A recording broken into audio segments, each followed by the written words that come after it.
اعوذ باللہ من الشیطان الرجیم بسم اللہ الرحمن الرحیم۔ آیت نمبر 62۔ ان الذین آمنوا والذین هادوا والنصارى والصابئین من آمن باللہ والیوم الآخر، جو لوگ مسلمان ہیں یا یہودی ہیں یا عیسائی ہیں یا ستارہ پرست ہیں یا کوئی شخص کسی قوم و مذہب کا ہو، من آمن باللہ والیوم الآخر وعمل صالحا فلہم اجرہم عند ربہم، جو اللہ اور روز قیامت پر ایمان لائے گا اور عمل نیک کرے گا تو ایسے لوگوں کو ان کے اعمال کا صلہ اللہ کے یہاں ملے گا۔ ولا خوف علیہم ولا ہم یحزنون، اور قیامت کے دن ان کو نہ کسی طرح کا خوف ہوگا اور نہ وہ غمناک۔ یعنی اس میں اللہ تعالیٰ صاف صاف بتا رہے ہیں کہ جو لوگ مسلمان ہیں، یعنی جو لوگ مسلمان ہیں یا یہودی ہیں یا عیسائی ہیں، ہادو یہودی و نصارہ عیسائی و صابئین یہ ستارہ پرست لوگ ہیں، مطلب یہ وہ لوگ ہیں جو یعنی پہلے کسی دین میں تھے شروع میں، اور لیکن اور اپنی اسی لیے لیکن بعد میں ان کے اندر فرشتہ پرستی، ستارہ پرستی آ گئی، یا وہ کسی بھی دین کے پیروکار نہیں رہے، اس لیے ان کو لا مذہب لوگوں کو یعنی سابی کہا جاتا ہے، ان کا کوئی مذہب نہیں ہے۔ کہتے ہیں کہ حضرت یحییٰ کی قوم میں سے تھے یہ نا، یہ لوگ کہتے ہیں، ٹھیک ہے۔ تو یہ سابین جو یعنی وہ شخص جو کسی بھی مذہب کا ہوگا، کسی قوم و مذہب کا ہوگا، جو اللہ روز قیامت پر ایمان لائے گا اور عمل نیک کرے گا تو ایسے لوگوں کو ان کے اعمال کا صلہ ملے گا۔ اب یہ کون لوگ ہیں؟ یعنی اللہ تعالیٰ نے اس کی وضاحت فرمائی ہے، ٹھیک ہے۔ صرف یہودی، نصارہ، صابینی اپنے اپنے وقت میں جنہوں نے یعنی ان کے اپنے وقت میں انہوں نے اپنے نبیوں رسولوں نے جو احکامات دیے ہیں وہ مانے، انہوں نے اللہ پر، یوم آخرت پر ایمان رکھا، عمل صالح کرتے رہے تو انہیں آخرت میں نجات ملے گی، آخرت میں ان کو نجات ملے گی۔ اسی طرح اب رسالت محمد صلی اللہ علیہ وسلم پر ہمیں ایمان لانا ہے، ٹھیک ہے۔ ایمان لا کے مسلمان اگر صحیح طریقے سے ایمان باللہ والیوم الآخر اور عمل صالح کا اہتمام کریں گے تو اسی طرح آخرت میں ان کو بھی ابدی نعمتیں ملیں گی، ٹھیک ہے۔ اس کے بعد ہے ولا خوف علیہم ولا ہم یحزنون، یعنی ان کو نہ کوئی خوف ہوگا اور نہ ان کو کوئی غم ہوگا۔ اگلی آیت ہے آیت نمبر 63۔ وَإِذْ أَخَذْنَا مِيثَاقَكُمْ وَرَفَعْنَا فَوْقَكُمْ طُورَ، اور جب ہم نے تم سے عہد لیا اور کوہ طور کو تم پر اٹھا کھڑا کیا، خُذُوا مَا آتَيْنَاكُمْ بِقُوَّةٍ، اس کو زور سے پکڑے رکھو، اور وَاذْكُرُوا مَا فِيهِ لَعَلَّكُمْ تَتَّقُونَ، اور اس میں جو لکھا ہے اسے یاد رکھو تاکہ عذاب سے بچ سکو۔ اب اللہ تعالیٰ نے ان کو کوہ طور، ان کو اللہ تعالیٰ نے جب ان کو توریت دی اور جب توریت کے احکام کے متعلق یہود نے شرارتاً، جیسے ان کی عادت تھی، کہا کہ ہم تو ان کے احکام پر عمل نہیں کر سکتے، ہم سے یہ احکامات جو ہیں ان پر عمل نہیں ہو سکے گا، اللہ تعالیٰ کو کہا، تو اللہ تعالیٰ نے کیا کیا کہ کوہ طور کو، پہاڑ کو سائبان کی طرح اوپر ان کے سروں کے اوپر کر دیا اور کہا کہ پکڑو ان کو اور ان احکامات، تو جس سے ڈر کر انہوں نے عمل کرنے کا وعدہ کر لیا۔ تو یہاں بھی ہر احکام، ہر حکم پر انہوں نے اللہ تعالیٰ کی نافرمانی شروع کر دی، یہاں تک کہ یہ کوہ طور پر جب اللہ تعالیٰ نے جب ان کو توریت دی اور کہا اس کے احکامات پہ عمل کرو، تو پھر وہ شرارت سے کہ یہ ان احکامات پر ہم سے عمل نہیں ہوگا، تو اللہ تعالیٰ نے کوہ طور کو ان کے سر پہ اٹھا دیا اور وہ ایک صاحبان جیسا بن گیا، تو پھر یہ ڈر کے اور انہوں نے کہا کہ ٹھیک ہے ہم عمل کریں گے، پھر وہ بدل گئے۔ اگلی آیت ہے ثم تولیتم من بعد ذلک، تو تم اس کے بعد عہد سے پھر گئے، فلولا فضل اللہ علیکم ورحمتہ لکنتم من الخاسرین، اور اگر تم پر اللہ کا فضل اور اس کی مہربانی نہ ہوتی تو تم خسارے میں پڑ جاتے۔ یعنی کہ پھر جیسے ان کی عادت تھی، اس کے بعد وہ پھر گئے اور اس کے بعد پھر گئے، لیکن دیکھیں پھر بھی اللہ تعالیٰ نے ان پر فضل کیا، کرم کیا، اور ان کو اللہ تعالیٰ نے اس سے بچا دیا۔ لیکن پھر وہی ہے کہ اس قوم پر اللہ تعالیٰ نے اتنا کرم، اتنا فضل کیا، لیکن یہ قوم جو ہے نافرمان رہی، اسی لیے پستی کی طرف چلی گئی اور ان پر دوسری قوم مسلط کر دی گئی۔ تو وَلَقَدْ عَلِمْتُمُ الَّذِينَ اعْتَدَوْا مِنْكُمْ فِي السَّبْتِ، قلنا لهم كونوا قردة خاسئین، اور تم ان لوگوں کو خوب جانتے ہو جو تم میں سے ہفتے کے دن مچھلی کا شکار کرنے میں حد سے تجاوز کر گئے، تو ہم نے ان سے کہا کہ ذلیل و خوار بندر ہو جاؤ، اور اس قصے کو اس وقت کے لوگوں کے لیے اور جو ان کے بعد میں آنے والے ہیں عبرت اور پرہیزگاروں کے لیے نصیحت بنا دیا۔ سبت کا دن ہوتا ہے، یعنی سبت کا دن ہوتا ہے ہفتے کا دن۔ ہفتے کا دن جو ہے وہ بنی اسرائیل کے لیے تھا کہ کوئی کام نہیں کریں گے، کوئی کام نہیں، دنیا کا کوئی کام نہیں کریں گے، اور یہاں تک کہ وہ مچھلی کا بھی شکار نہیں کریں گے۔ مچھلی کے شکار سے بھی ان کو منع کیا گیا تھا، لیکن انہوں نے کیا کیا، اور اتفاق ایسا تھا کہ اسی دن ہفتے کے دن مچھلیاں بہت سمندر میں آتی تھیں، اچھلتی تھی، نظر آتی تھیں۔ اب ظاہر انسان ہے، اور ویسے بھی یہ لوگ تو آپ کو پتہ ہے ہر کام کو الٹا طریقے سے کرنا جانتے تھے۔ انہوں نے کیا کیا، جمعے کے دن گھڑے کھودنا شروع کر دیے، کھڈے بنا دیے چھوٹے چھوٹے، اور جب سیٹرڈے کو ہفتے کو جو مچھلیاں پانی آتا آگے، ان کھڈوں میں مچھلیاں جو رہ جاتی، اور وہ پھر اتوار کو اس کو لے دیتے۔ تو انہوں نے ایک قسم کا اللہ کے سامنے ایک قسم کا اس طرح سے کیا کہ اللہ کو بھی ہم نعوذ باللہ اس طرح دھوکہ دیں۔ انہوں نے اس طرح شکار کرنا شروع کیا، یعنی یہ اللہ کے احکام کی بالکل نافرمانی، کھلم کھلا نافرمانی کرنی شروع کی انہوں نے۔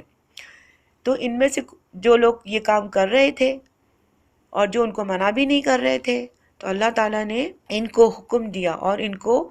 یہ ذلیل و خوار بندر بن گئے، یعنی کہتے ہیں کہ ان کی شکلیں بندروں کی طرح ہو گئیں، لیکن دماغ وغیرہ ایسے ہی تھا جیسے ہے۔ تو پھر اللہ تعالیٰ نے ایسا نہیں کہ ان کی پھر نسلیں چلیں، جب کسی ایسی عذاب آتا ہے تو پھر ان لوگوں کو اللہ تعالیٰ نے، ان کی نسلیں نہیں چلتی ہیں، پھر کچھ عرصے کے بعد یہ لوگ سب مر گئے تھے۔ تو اس سے اللہ تعالیٰ آگے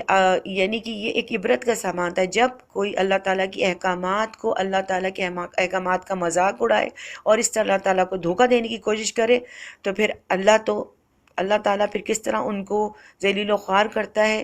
اب اس میں آگے لکھا ہوا ہے فَجَعَلْنَاهَا نَكَالًا لِمَا بَيْنَ يَدَيْهَا وَمَا خَلْفَهَا وَمَوْعِظَةً لِلْمُتَّقِينَ، یعنی اس قصے میں اس وقت کے لوگوں کے لیے اور جو ان کے بعد آنے والے ہیں تھے ان کے لیے عبرت ہے، یعنی کہ عبرت کا نشان بن گئے یہ لوگ، ان لوگوں کے لیے اور بعد میں آنے والوں کے لیے، کہ اللہ کے احکامات کی جو نافرمانی کرے گا تو پھر اللہ تعالیٰ بھی ان کو ذلیل و خوار کر دیں گے۔ اور پرہیزگاروں کے لیے نصیحت ہے کہ یعنی نصیحت یہ کہ ان کا اور تقویٰ بڑھ گیا، وہ اللہ سے اور قریب ہو گئے۔ پھر آگے دیکھیں ان کی شرارتیں، اور بھی شرارتیں ان کی۔ وَإِذْ قَالَ مُوسَىٰ لِقَوْمِهِ إِنَّ اللَّهَ يَأْمُرُكُمْ أَن تَذْبَحُوا بَقَرَةً، جب موسیٰ علیہ السلام نے اپنی قوم کے لوگوں سے کہا کہ اللہ نے تم کو حکم دیا ہے کہ ایک بیل کو ذبح کرو۔ قَالُوا أَتَتَّخِذُونَا هُزُوًا، وہ بولے کہ کیا آپ ہم سے ہنسی کرتے ہیں؟ قَالَ أَعُوذُ بِاللَّهِ أَنْ أَكُونَ مِنَ الْجَاهِلِينَ، وہ بولے، موسیٰ علیہ السلام نے کہا کہ اللہ کی پناہ مانگتا ہوں کہ میں نادان بنوں، میں جاہلوں میں سے بنوں، یعنی کبھی نبی ان کے ساتھ کوئی ہنسی یا ٹھٹا کر سکتا ہے؟ اچھا، ان آیات کے پیچھے ایک بہت بڑا قصہ ہے، ٹھیک ہے، ایک بہت بڑا قصہ ہے، اور یہ قصہ جو ہے وہ پہلے میں بیان کر دوں تاکہ پھر یہ آپ کو آیتیں جو ہیں سمجھ میں آئیں کہ کس طرح ہے ان کا کیوں ذبح کرنے کا، بیل کو ذبح کرنے کا کہا۔ ایک تو بڑی بات یہ ہے کہ یہ بنی اسرائیل جب فرعون کے اس میں تھے، جنگل میں تھے، قید میں تھے، تو فرعون قوم جو تھی وہ بت پرست تھی، وہ گائے کی پوجا کرتی تھی، گائے کی پوجا، تو ان کے دلوں میں بچڑا تو بس گیا تھا، ٹھیک ہے، اور یہ بچڑے کی جب اللہ تعالیٰ نے خاص بچڑے قربان کرنے کو کہا تو اس کا مطلب یہ تھا کہ ان کے دل سے وہ بچڑے کی جو ہے وہ جو رغبت ہے جو وہ ہے وہ نکل جائے اور اللہ ہی کی عبادت کریں، لیکن وہ رچی بسی تھی، اور اللہ تعالیٰ نے، اور اس کا اصل جو مقصد تھا وہ کیا تھا، یعنی یہ گائے ذبح کرنے کا اللہ تعالیٰ نے ان سے کیوں کہا تھا؟ مفسرین نے لکھا ہے کہ بنی اسرائیل میں ایک بڑا مالدار شخص تھا مگر وہ بے اولاد تھا، اس کا وارث اس کا ایک بھتیجا تھا،